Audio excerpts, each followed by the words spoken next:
সামনেই আছে জামাই ষষ্ঠী, আর জামাই ষষ্ঠী মানেই কিন্তু ভালো মন্দ খাবার দাবার বাড়িতে হবেই হবে। আর যাদের বাড়ি জামাই রয়েছে তাদের তো এলাহি আয়োজন করতেই হয়।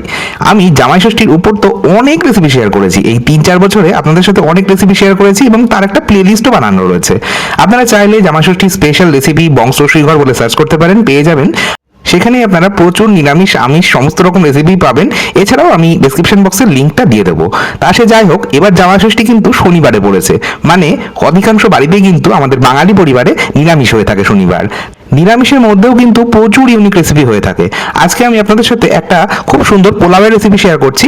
আজকে বানাচ্ছি খুস্কা পোলাও। খুস্কা পোলাও বানানোর জন্য আমি প্রথমে আপনাদের দেখিয়ে দিই, এখানে একটা স্পেশাল মশলা বানাচ্ছি। মশলাটা বানিয়ে নিই, তারপর আমি বাকি কথা বলবো। এখানে আমি নিয়ে নিলাম মোটামুটি 15 থেকে 16টা ছোট এলাচ, 4টে বড় এলাচ, তার সাথে 1 থেকে 2টো মতন স্টার অ্যানিস নিয়েছি, 1 ইঞ্চি দারচিনি, একটা জায়ফল জয়িত্রী ব্যবহার করছি। জায়ফল কিন্তু একটা গোটা ব্যবহার করছি না, একটা ছোট জায়ফলের অর্ধেকটা ব্যবহার করছি। তার সাথে গোলমরিচ ব্যবহার করেছি। গোলমরিচের পরিমাণটা একটু বেশিই দিচ্ছি, কারণ ঝালটা কিন্তু এই গোলমরিচ থেকেই মোটামুটি আসবে। আমি মোটামুটি 2 থেকে 2.5 টেবিল চামচ গোলমরিচ দিয়েছি। তার সাথে সাজিরে বা শাহি জিরে ব্যবহার করছি 1 চামচ, আর একটু শুকনো গোলাপ ফুলের পাপড়ি ব্যবহার করব। শুকনো গোলাপ ফুলের পাপড়ি যদি না থাকে তাহলে ব্যবহার করার প্রয়োজন নেই, তবে দিলে একটা সুন্দর ফ্লেভার আসে। আচ্ছা, এবার এটা শুকনো কড়াইয়ের মধ্যে আমি দিয়ে দিচ্ছি। এই শুকনো খোলায় বা শুকনো কড়াইয়ে আমাদের কিন্তু এটা 2 থেকে 2.5 মিনিট একটু ড্রাই রোস্ট করে নিতে হবে। আমি তারপর এটা ডিরেক্ট দিয়ে দেবো একটা হামানদিস্তার মধ্যে। আমি হামানদিস্তার মধ্যেই কিন্তু মশলাটাকে গুঁড়ো করব। আপনারা চাইলে যদি গ্রাইন্ডিং জার ব্যবহার করতে চান সেক্ষেত্রে অবশ্যই মশলাটাকে ঠান্ডা করে নিয়ে তারপর গুঁড়ো করবেন। আচ্ছা, এবার একটা কথা বলি, এই খুস্কা পোলাও কিন্তু 2 রকম ভাবে করা যায়। এক, যেটা হচ্ছে ভেজ, যেটা আমি বানাচ্ছি আজকে, আর একটা হচ্ছে নন ভেজ, যেটাকে সাউথ ইন্ডিয়ান স্টাইল বা মুসলিম স্টাইল খুস্কা পোলাও বলা হয়ে থাকে। আর আমি যেটা বানাচ্ছি এটা কিন্তু আমাদের কলকাতা স্টাইল খুস্কা পোলাও। কীভাবে বানাবো চলুন দেখে নিই। প্রথমে তো মশলাটা বানিয়ে নিলাম। এবার খানিকটা ধনে পাতা, আর মোটামুটি 10 থেকে 12টা ফ্রেশ পুদিনা পাতা, আর মোটামুটি 7 থেকে 8টা মতন কাঁচা লঙ্কা আর লেবু, এগুলো আমি রেডি করে নিলাম। ধনে পাতা পুদিনা পাতা কুচিয়ে নিলাম, আর লেবুটাকে আমি টুকরো করে নিলাম, আর কাঁচা লঙ্কাগুলোকে চিড়ে রাখলাম। এবার একটা পাত্রের মধ্যে নিয়ে নিলাম 2 থেকে 2.5 টেবিল চামচ ভাঙা কাজু, 2 থেকে 2.5 টেবিল চামচ কিশমিশ, আর নিয়ে নিলাম 1 থেকে 1.5 টেবিল চামচ মতন কুচনো আমন্ড, 3 থেকে 4টে মতন নিলাম আলু বোখরা, আর দিয়ে দিলাম এর মধ্যে 2 টেবিল চামচ গুঁড়ো দুধ, ভালো মতো মিশিয়ে নিলাম। এখানে আপনারা খোয়া বা মাওয়া ব্যবহার করতে পারেন। খোয়া, ক্ষীর বা মাওয়া যেটাই ব্যবহার করেন সেটা গুঁড়ো করে নিয়ে ব্যবহার করবেন।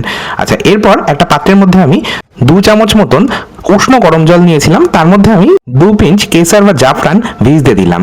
আর আপনারা ভিডিও শুরুতেই দেখেছেন আমি আমার পরিমাণ মতন বাসমতি চাল বা পোলাওয়ের চাল ভালো মতো 2 থেকে 3 বার জল পাল্টে বা জল বদলে ধুয়ে নিয়ে সেটা কিন্তু ভিজিয়ে রেখেছিলাম। আমি চাল ভিজিয়ে রেখেছিলাম মোটামুটি 30 থেকে 35 মিনিট মতন। আপনাদের হাতে সময় থাকলে 1 ঘন্টাও ভিজিয়ে রাখতে পারেন।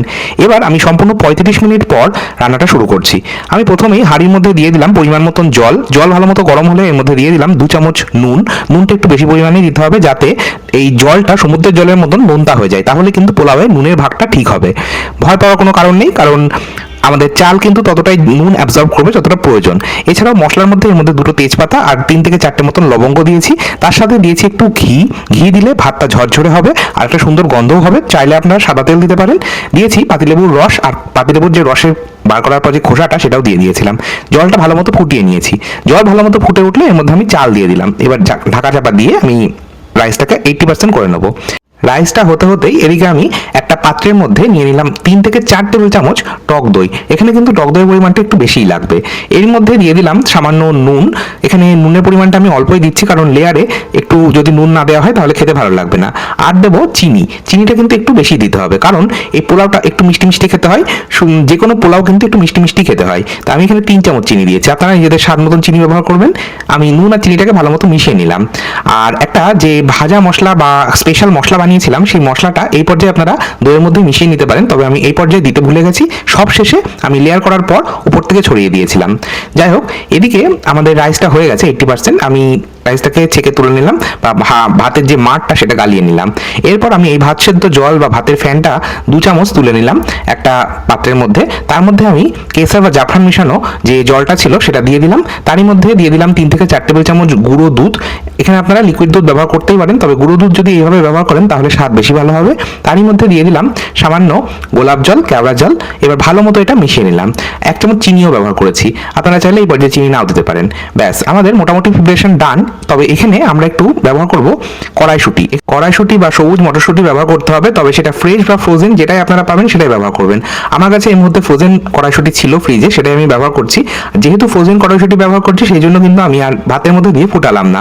যদি আপনারা ফ্রেশ কড়াইশুঁটি ব্যবহার করেন তাহলে ভাত নামানোর ঠিক 2 থেকে 3 মিনিট আগে ওই ভাতের মধ্যে দিয়ে দেবেন কড়াইশুঁটিটা, তাহলে কিন্তু নরম হয়ে যাবে। চলে যাচ্ছি পরবর্তী স্টেপে। আমি এবার লেয়ারিংটা করব। এটা কিন্তু মোটামুটি লাস্ট স্টেপ বলতেই পারেন, কারণ এরপর বিশেষ কিছু করার একটা নেই। আমি প্রথমেই কড়াইয়ের মধ্যে দিয়ে দিলাম ঘি। ঘিটাকে ভালো মতো কড়াইয়ের মধ্যে মাখিয়ে নিয়ে দিয়ে দিলাম এর মধ্যে টক দইয়ের যে মিক্সচারটা বানিয়েছি সেটা অর্ধেকটা।